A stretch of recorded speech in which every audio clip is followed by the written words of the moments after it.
Alright guys, we are in 1982 now.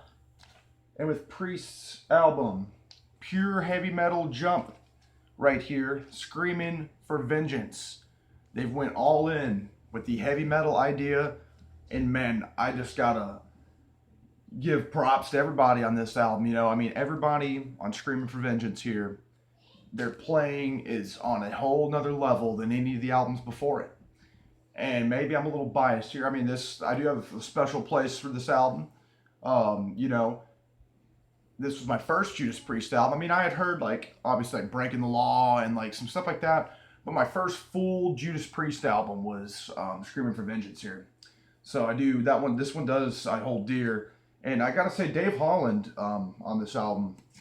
This may be his best drum work in the entire discography. I do like. Later on, one of my favorite drummers of all time, Scott Travis, joined obviously on Painkiller and stayed with the band. I do like him better as a drummer than Dave Holland, but man, Dave his drumming is vicious on this album. But anyways, with all that being said, we'll hop right in to side one, track one, The Hellion, which this track is really just like an intro deal that leads right in to the badass Electric Eye. Oh man, when I was a kid, that was one of my favorite Priest songs, and still really holds up. I know that one I think may have been a hit or whatever, but that is a classic track to me. I love Electric Eye and The Hellion. Those are kind of just one and the same there. Because without really, anytime I'm listening to Electric Eye, I'm popping on The Hellion, and the production on this thing shines right off the bat with those two tracks. Then we've got Riding on the Wind, a bit more of a commercial sounding track, but really good. Then probably my favorite track on the entire album right here is Bloodstone. That riff is just nasty. And Rob Halford's freaking the Metal God. Oh, if he wasn't already the Metal God, then this was the one that really made him the Metal God. Because his voice on this thing is just so freaking heavy. This was definitely had to have been one of the heaviest albums out at the time. I know there were some other good metal bands. I'm not trying to say there weren't out at that time, but or I'm not even trying to say there weren't any more heavier bands heavier than they were at that time, because obviously Maiden was out. I think there were some other bands. I think Metallica may have had an album out or something but anyways, this was definitely one of the heavier albums of that year, if I'm not mistaken. Then we've got Take These Chains, and I kind of forgot about this track. But once I did another listen, I was like, man, what was I missing?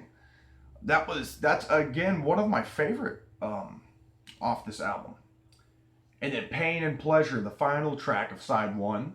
It's got a great groove to it going on, and I love the chorus and how it's kind of halts and then Halford continues the melody. Really cool.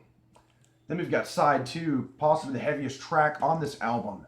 The title track, Screaming for Vengeance. And that you want to talk about shrieking for vengeance. And, that's pretty much what it should be called, because Halford is shrieking and like a madman on this thing. And it is absolutely killer. One of my favorite tracks off here.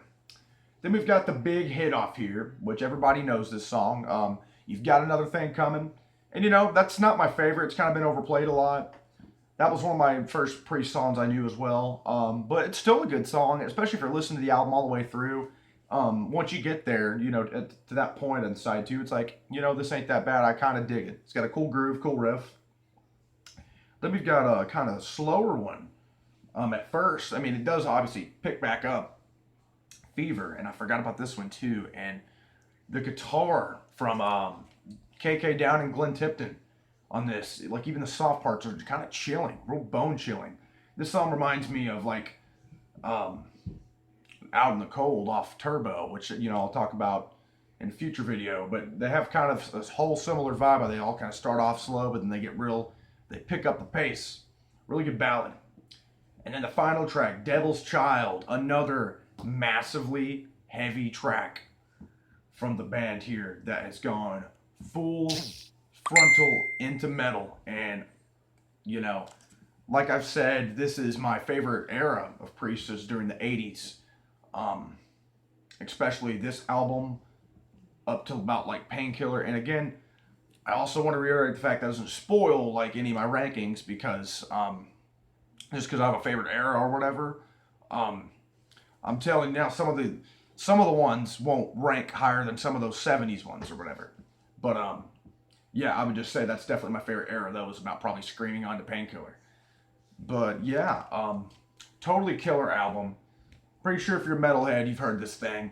It's a classic, and I do think it is a masterpiece. It holds up. I think some of the tracks on here get a little overlooked, you know, because of the hits. Like You've Got Another Thing Coming and maybe Electric Eye. I don't know. That still is a badass track. But like Bloodstone needs to be checked out, and Pain and Pleasure, Screaming for Vengeance, Fever, Devil's Child. I mean, that stuff is must have Priest. It's so freaking good. One of my favorite albums of that year. And, you know, next time we are going to be looking at, I believe, 84's Defenders of the Faith.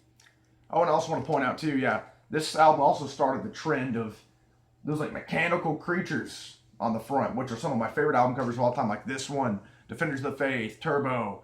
Ram It Down didn't really have that. But Painkiller had, like, a crazy-looking mechanical creature. I'm pretty sure Jugulator did, and even their newest album, Firepower, had that same kind of thing. So it was a gimmick, an album cover gimmick that would kind of continue throughout the years and kind of always come back to.